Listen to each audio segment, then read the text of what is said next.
आज हम इतिहास के उस पन्ने को पलट रहे हैं जिसे कोई भी हिंदुस्तानी कभी भूल नहीं सकता। 26/11 मुंबई हमला, एक ऐसा दिन जिसने भारत की आत्मा पर एक गहरा जख्म छोड़ दिया।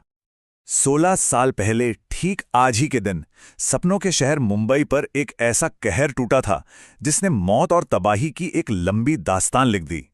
ये सिर्फ एक हमला नहीं था, नहीं, ये भारत के हौसले और उसकी हिम्मत का एक बहुत बड़ा इम्तिहान था। तो चलिए समझते हैं उस दिन की उस पूरी भयावह कहानी को। कहानी की शुरुआत होती है 26 नवंबर 2008 की शाम से। सोचिए, मुंबई अपनी रफ्तार से चल रही थी, सड़कें लोगों से गुलजार थीं, हर कोई अपने काम में मसरूफ था और कोई नहीं जानता था कि बस कुछ ही पलों में सब कुछ बदलने वाला है। मरीन ड्राइव पर लोग ढलते सूरज को देख रहे थे, कोलाबा के बाजारों में खरीदारी का शोर था और शहर के मशहूर रेस्टोरेंट्स में रौनक थी। बिल्कुल एक आम शाम, एक ऐसी शाम जो कुछ ही देर में खौफनाक बन गई। रात के लगभग 9:30 बजे थे जब पहली गोली की आवाज़ गूंजी।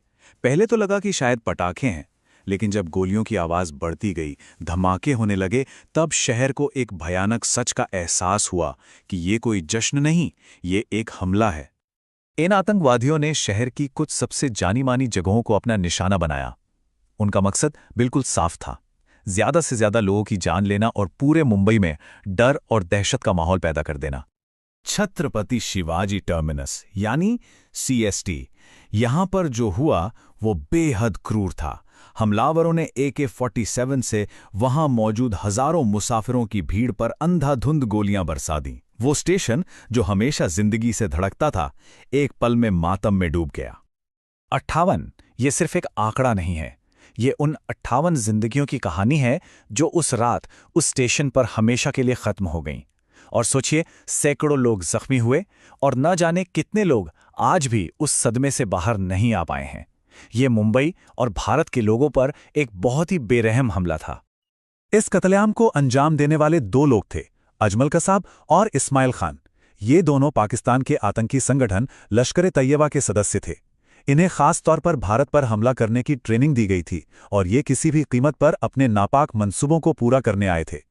लेकिन हमला सिर्फ CST स्टेशन तक नहीं रुका था। नहीं, लगभग उसी वक्त आतंकियों की दूसरी टीमों ने पूरे शहर में अलग अलग जगहों पर हमला बोल दिया था। ये एक सोची समझी साजिश थी जिसे ज्यादा से ज्यादा तबाही मचाने के लिए बनाया गया था। आप देखिए, ताजमहल, पैलेस होटल और ओबेरॉय ट्राइडेंट होटल, इन दोनों जगहों को घेर लिया गया और अंदर सैकड़ों मेहमानों को बंधक बना लिया गया। टूरिस्ट के बीच मशहूर लियोपोल्ड कैफे पर भी हमला हुआ। कामा हॉस्पिटल को भी निशाना बनाया गया। मतलब एक साथ कई जगहों पर मौत का खेल चल रहा था। क्योंकि हमले एक साथ कई जगहों पर हो रहे थे, तो पुलिस और प्रशासन के लिए भी समझना मुश्किल हो गया था। शहर के हर कोने से खबरें आ रही थीं और किसी को अंदाजा नहीं था कि आखिर कितने आतंकी हैं और कहां-कहां छिपे हैं। पूरा मुंबई शहर जैसे एक जाल में फंस गया था। मुंबई पुलिस और हमारे सुरक्षा बलों ने फौरन मोर्चा संभाला, लेकिन सच तो ये था कि आतंकवादी संख्या और हथियारों दोनों में ही उन पर भारी पड़ रहे थे। ये बिल्कुल साफ हो गया था कि इस हालात से निपटने के लिए एक स्पेशल फोर्स की जरूरत पड़ेगी। ताज और ओबेरॉय होटल के अंदर का मंजर सोचकर ही रूह कांप जाती है। ये घेराबंदी 3 दिन से भी ज्यादा चली।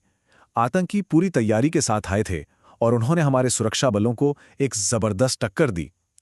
होटलों के अंदर मेहमान और स्टाफ हर कोई खौफ के साए में जी रहा था। और तब इस घेराबंदी को तोड़ने के लिए देश की सबसे खास एंटी टेररिस्ट यूनिट यानी NSG, नेशनल सिक्योरिटी गार्ड को बुलाया गया। हमारे NSG कमांडोज ने दोनों होटलों में ऑपरेशन शुरू किया और आतंकियों से आमने सामने की लड़ाई लड़ी। ये ऑपरेशन बहुत खतरनाक और मुश्किल था, लेकिन आखिरकार हमारे कमांडोज कामयाब हुए और उन्होंने देश का सिर गर्व से ऊंचा कर दिया। देखिए, 26/11 के हमलों ने मुंबई और पूरे भारत पर एक बहुत गहरा असर डाला। इन हमलों ने हमारी सुरक्षा की कमजोरियों को सामने ला दिया और ये भी सिखाया कि आतंकवाद से लड़ने के लिए हमें और मजबूत होने की जरूरत है। हमलों के बाद के दिनों में पूरा मुंबई शहर अपने दुख में एक साथ खड़ा था। हर तरफ कैंडल मार्च और प्रार्थना सभाएं हो रही थीं। शहर ने आतंकवाद के आगे घुटने टेकने से साफ इनकार कर दिया और यहाँ के लोग पहले से कहीं ज्यादा मजबूत और एकजुट होकर सामने आए।